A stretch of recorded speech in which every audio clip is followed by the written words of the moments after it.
Okay, time for an updated lube video. We're going to clean it up and speed it up. So what we got here, we have 30 weight. We have a 30 weight in a dropper bottle from the Hobby Lobby. And that's a Daisy recommendation, 30 weight non-detergent. We have a needle nose that has its place, very special place, and that has FB10, which I've used that. Doesn't have any solvents in it. And then we have the silicone, and so that can be RWS, Super Lube O-ring silicone, and that's airgun rated. Okay, so let's go ahead and look at the 880. And one of the things I want to go over in this video is the chamber seal technology. And so here is a chamber seal, and what you have to understand is that the edges help check air as you pump your gun. All right, the edges on that. And if you cake it with oil and you over lube the Daisy platform, it prevents this from doing its job, and you have a gun that doesn't work, and you have to get inside, clean out your pump tube, and clean off the edges of that. So when Daisy says to be very gentle with the lubing, they're not kidding. So the main thing I just definitely want to focus on is you just really need a drop. So if you look at this, and we'll go ahead and zoom in there. If you look at this, you'll see that, okay, you see the wiper. You don't see the seal in this model. So what we want to do, every 500 to 1,000 shots, it depends how much work you put on it. If you're pumping it 8 and 10 times, you got to understand 100 shots is literally 800 or 1,000 pumps. So every 500 to 1,000 shots, you get your 30 weight. I would just use a dropper bottle like this, and you just put a drop. And I agree with multiple sources and veteran air gunners, just a drop, there we go, for the Daisy platform, so you don't interfere with that chamber seal. Okay, and if you see a drop in power short of a seal problem, then you can also lube it. But so that's the basics for your 880. Now let's go ahead and look at the 1910.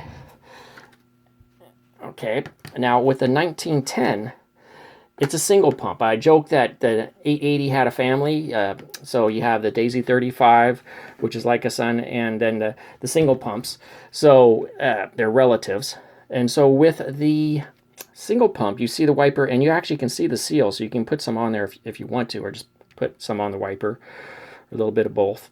Is on the single pumps, you can go with the silicone that you see back here. You can go with that because 1,000 pumps is literally, well, 1,000 shots is 1,000 pumps. So the amount of work you put on that is not as extreme as the multi-pump. So if you're a silicone faction guy, silicone believer, what I call the silicone faction, then you only need about one drop on here every 1,000 shots, unless you see a power drop, which you'll spot that in a single pump. Otherwise, you can still go with the Daisy recommendation and just put one drop on there, on the wiper, or actually on that seal. Okay, so some people like doing it like this, where they go, you know, one there, one there. But the thing is, if you do that, then you don't really need to do that for 500 or 1,000 shots, whether silicone or 30 weight. So, all right, and then the last one, let's talk about the little springers. Okay, so with the springers, I like using a couple different different types of lubes. I like Ballistol, and now we break out the needle nose. Okay, now for the needle nose, let's back off and go over some things. All right, there's some things I want to go over with you. Is for the needle nose, you have to get a rhythm going. The thing that, honestly, I'm just going to say it sucks about lubing these little springers with that oil hole, you can't tell what you're doing. Unlike what you just saw in my demo with the multi-pumps or the single pumps. So get your rhythm going. Practice on a piece of paper so you have an idea of what you're doing in there. And then you go ahead and get up on there. Let me get a touch closer. I don't think we need to zoom in too. Okay, right there. That's good. Okay, and then you get in there. If a coil's in your way, it depends on your gun. You get in there with the needle nose and get your rhythm down and keep it in there long enough, count in your head, to get some oil in there. Okay, the needle nose I now is what I'm saying to use on that. I agree with the multiple old timers. That is the thing to use on these little springers. Also on the 340, one of my pet peeves here, let me come out, whoop, that's a little close.